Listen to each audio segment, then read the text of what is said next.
Maka dari itu perlu kami sampaikan, di sini ada pengungkapan kasus tindak pidana perdagangan orang (TPPO) dengan modus membawa warga negara Indonesia ke negara Australia dengan maksud untuk dieksploitasi secara seksual. Maka hal ini ada di depan rekan-rekan media, Bapak Dirtipidum Barreskrim Polri, dan tidak lupa saya akan mengenalkan ada AFP Delegate. Good morning, sir, Mr. Luke Nasir. Juga ada Wadir Tipidum dan juga ada Kasubdit. Maka dalam hal ini akan dijelaskan proses bagaimana pengungkapan kasus tindak pidana perdagangan orang oleh TPPO oleh Bapak Dirtipidum. Maka untuk itu kami persilakan.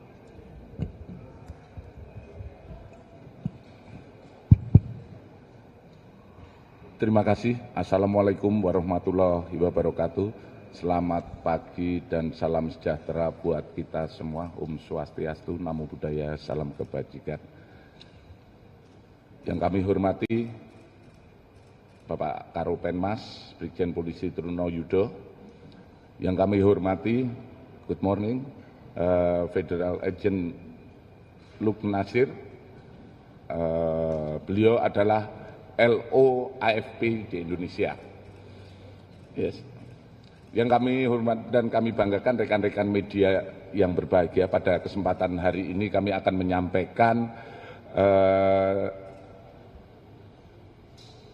pengungkapan kasus tindak pidana perdagangan orang seperti tadi yang disampaikan oleh Karopenmas, di mana pada hari ini pengungkapan tindak pidana perdagangan orang dengan modus membawa warga negara Indonesia ke luar negeri wilayah Republik Indonesia, yaitu ke negara Australia, dengan maksud untuk dieksploitasi secara seksual. Pengungkapan kasus ini merupakan hasil joint cooperation dengan antara Polri dengan AFP yang dinamakan Operation Mirani. Ya, ini kerjasama. Kemudian kami sampaikan juga kepada media, pada jam yang sama saat ini juga dirilis di Australia keberhasilan pengungkapan kasus yang merupakan joint operasi, di mana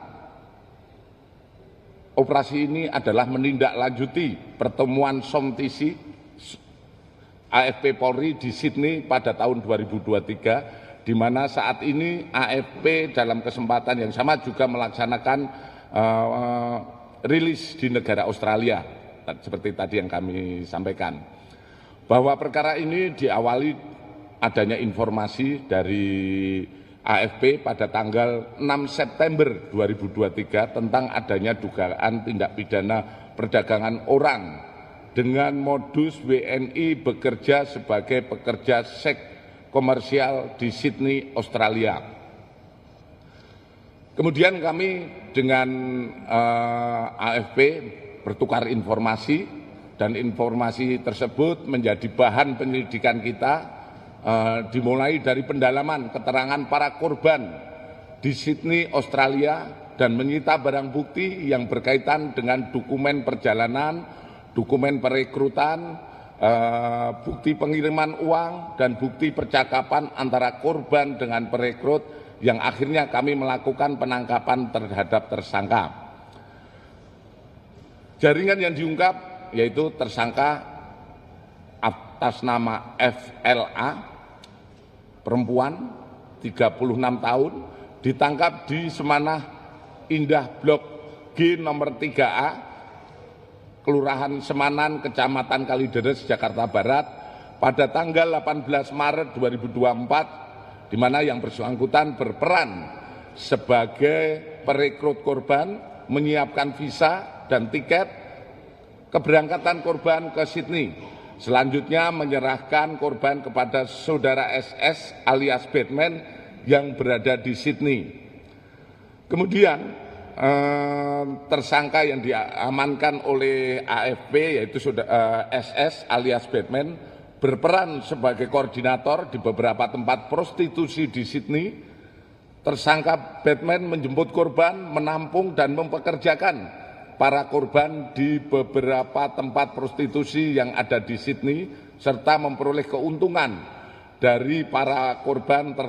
Tersangka SS alias Batman ditangkap oleh AFP pada tanggal 10 Juli 2024 di Sydney dan saat ini menjalani penahanan di kantor di AFP di Australia. Dari hasil penggeledahan di rumah milik tersangka FLA ditemukan beberapa dokumen dan barang bukti sebagai berikut, yaitu 1 buah paspor atas nama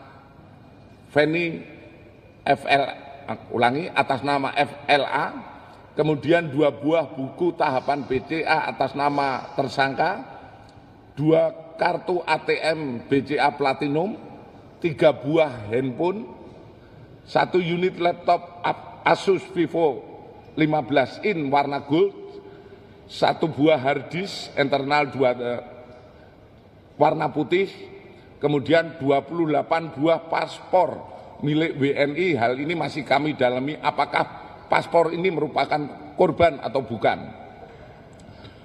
Kemudian dari hasil penelusuran kami bahwa tersangka memberangkatkan korban ke Sydney, Australia untuk bekerja sebagai PSK dan kemudian para korban diserahkan kepada mucikari atau agensi SS, yaitu warga negara Indonesia yang sudah berpindah menjadi warga negara Australia yang berada di Sydney, Australia. Tersangka juga menyiapkan dokumen palsu untuk mengurus visa para korban seperti dokumen untuk mutasi rekening yang telah dirubah untuk pemenuhan persyaratan dalam pembuatan visa.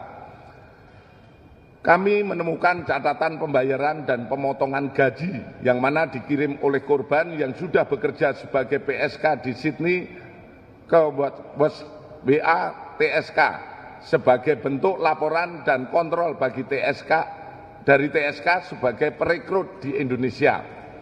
Kemudian ditemukan juga file draft perjanjian kerjasama kerja sebagai PSK di dalam laptop tersangka, yang mana perjanjian kerja tersebut diberikan kepada calon PSK sebelum berangkat ke Sydney, Australia untuk ditandatangani dalam perjanjian. Kemudian kami sampaikan bahwa korban juga disodorkan tanda tangan piutang sebanyak 50 juta dengan alasan sebagai jaminan apabila para korban memutus kontrak atau tidak bekerja lagi dalam kurun waktu 3 bulan, maka korban harus membayar hutang tersebut. Dari pengakuan tersangka, jaringan ini sudah melakukan aktivitas sejak tahun 2019. Di mana jumlah WNI yang direkrut dan diberangkatkan dipekerjakan sebagai pekerja seks komersial di Australia kurang lebih 50 orang. Dan tersangka dalam hal ini sudah mendapatkan keuntungan kurang lebih 500 juta rupiah. Informasi ini kami teruskan kepada AFP, kemudian menjadi bahan bukti pendukung untuk AFP melakukan proses hukum terhadap tersangka SS, yang akhirnya tersangka SS dapat ditangkap pada tanggal 10 Juli 2024 di Sydney, Australia. Adapun modus operandi yaitu merekrut dan memberangkatkan korban ke negara Australia secara non-prosedural sehingga mengakibatkan korban tereksploitasi secara seksual. Kemudian pasal yang dipersangkakan adalah pasal 4 Undang-Undang RI nomor 21 tahun 2007 tentang pemberantasan tindak pidana perdagangan orang dengan ancaman hukuman 15 tahun penjara, minimal 3 tahun penjara dan denda paling sedikit 120 juta atau paling banyak 600 juta. Kami, Kepolisian Negara Republik Indonesia, dalam hal ini Baris Krim Polri, akan terus bekerja sama dengan AFP, Divubinter, dan Kementerian Luar Negeri untuk menelusuri tersangka lainnya dan untuk membantu mengidentifikasi para korban yang telah diberangkatkan oleh jaringan ini. Hasil kerjasama ini dalam operasi Mirani ini merupakan praktek terbaik keterlangsungan kerjasama yang telah terjalin antara Polri dan AFP dalam pengungkapan kejahatan transnasional yang menjadi salah satu poin yang akan diangkat dalam SOM Polri AFP di Semarang dan yang rencana akan kita laksanakan pada tanggal 1 Juli 2024 mendatang. Kemudian kami sampaikan juga bahwa pada kesempatan ini kami menyampaikan sesuai dengan kebijakan Bapak Presiden bahwa kita akan terus melaksanakan upaya-upaya penindakan secara tegas terhadap tindak pidana perdagangan orang. Ini juga kami terus menggencarkan di tiap-tiap polda untuk melaksanakan upaya-upaya lebih lanjut. Kemudian dari hasil evaluasi selama 6 bulan terakhir, kami sudah melakukan penindakan yaitu terkait TPPO ada 139 laporan polisi ini yang tersebar di jajaran dan juga di Mabes Polri. Kemudian korban sekitar 601 orang dan kita sudah mengamankan 187 orang tersangka. Berbagai permasalahan dalam upaya pengungkapan kita memang kita dapatkan, terutama terkait dengan korban. Karena beberapa kasus kita juga melihat adanya korban yang setelah kita amankan, kemudian setelah kita amankan, kemudian paspornya bisa kita sita untuk kita amankan, ternyata masih juga beberapa korban kita mendapatkan paspor baru. Ini juga menjadi perhatian kita sejauh mana mereka bisa mendapatkan paspor baru, karena hasil koordinasi ternyata para korban ini juga membuat laporan polisi kehilangan di daerah, sehingga ini menjadi modal laporan polisi kehilangan paspor, sehingga ini menjadi bahan untuk menerbitkan paspor baru. Tentu saja modus semacam ini juga kita laksanakan koordinasi dengan instansi terkait, dalam hal ini imigrasi. Ke depan hal-hal semacam ini tidak terjadi lagi. Mungkin itu saja yang kami sampaikan, lebih dan kurangnya kami mohon maaf. Sebelumnya kami akhiri akhir kata, wassalamualaikum warahmatullahi wabarakatuh, selamat pagi dan salam sejahtera buat kita semua. Waalaikumsalam warahmatullahi wabarakatuh. Baik rekan-rekan, sekali lagi pengungkapan tindak pidana perdagangan orang ini merupakan joint cooperation antara Polri dengan Australian Federal Police. Ya, tentunya ini sudah berlangsung, namun simultan sinambungan tetap berlangsung dan bahkan antar dan interlembaga dilibatkan dalam kerjasama, baik itu di Fupinter, di Interpolri, dan juga Kementerian Luar Negeri. Silakan satu segmen saya buka pada 3 penanya pertama. FB, you want to? Oke. Dari AFP juga nanti dari pihak AFP itu di Australia juga melakukan press conference yang sama terkait kasus ini, maka beliau tidak menyampaikan. Silakan segmen pertama dari kanan ke tengah kemudian kiri. Mas Taufik CNN, silakan. Korbannya itu kan sudah mencapai 50 orang ya kan dari tahun 2019. Nah, pertanyaannya adalah status korban ini saat ini seperti apa? Apakah masih berada di Australia atau semuanya sudah dalam proses pemulangan ke Indonesia? Terus yang kedua kan tadi disebutkan bahwa dalam proses salah satu modusnya ketika sebelum diberangkatkan mereka ditawarkan surat perjanjian untuk bekerja sebagai PSK. Nah, memang dia diiming-imingi gaji seberapa besar sampai akhirnya para korban ini mau gitu untuk diberangkatkan ke Australia dan menjadi PSK. Itu aja. Satu dulu ya, langsung biar fokus dijawab.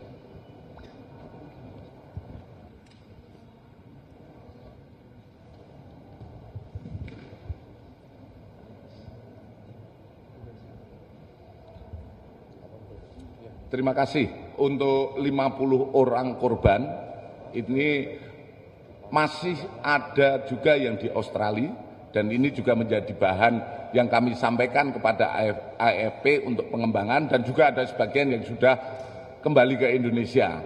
Kemudian terkait perjanjian, ini memang ada hitung-hitungan persentase, itu tergantung bagaimana perjanjian yang dilaksanakan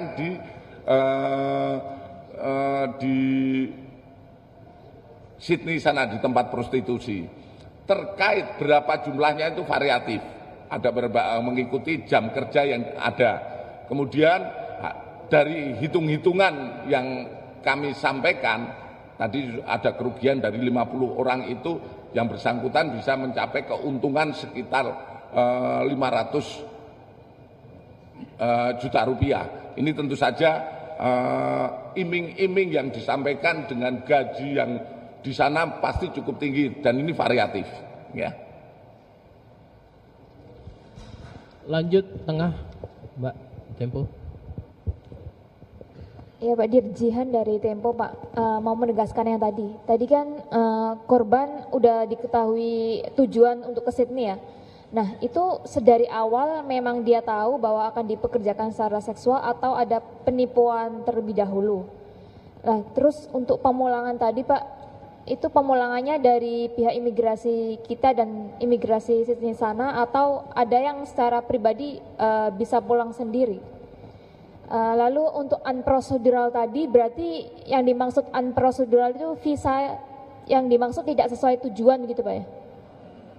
Lagi Pak, untuk rata-rata dari mereka itu asalnya dari mana? Itu sih Pak dulu. Baik, dari Tempo, terima kasih pertanyaannya. Dijawab Pak Direktur. Terima kasih. Dari 50 korban, sementara yang kita ketahui bahwa mereka mengetahui sebetulnya di proses mereka akan dipekerjakan sebagai apa itu sebetulnya mengetahui. Namun yang kita dalami lebih lanjut dalam proses penyidikan adalah rekrutmennya, kemudian upaya mengirimnya ke Australia untuk mendapatkan visa dan lain sebagainya. Tentu saja ada prosedur-prosedur yang tadi kami sampaikan, ada memalsukan jumlah rekening dan lain sebagainya, sehingga dari sini kita sudah bisa mengetahui modus ataupun niatnya pengiriman ke sana. Disinilah letak sebuah pelanggaran yang dilaksanakan oleh pelaku di sini. Kemudian dari beberapa orang yang sudah pulang, ini kebanyakan adalah pulang sendiri, dan setelah kita cari juga ada beberapa korban yang tidak mau memberikan keterangan kepada kita. Kemudian terkait asal rata-rata memang dari Pulau Jawa, gitu, ya.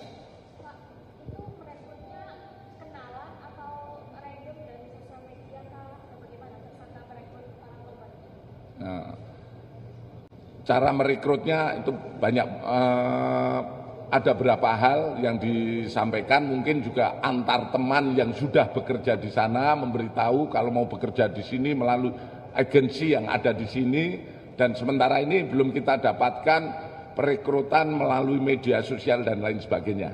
Ya. Cukup ya. Satu lagi sudah terjawab. Ya. Segmen sesi kedua, silakan. Selamat datang perwakilan dari Kabak Janter. Sesi kedua silakan. Ada pertanyaan? Cukup jelas? Baik, kalau cukup jelas, terima kasih.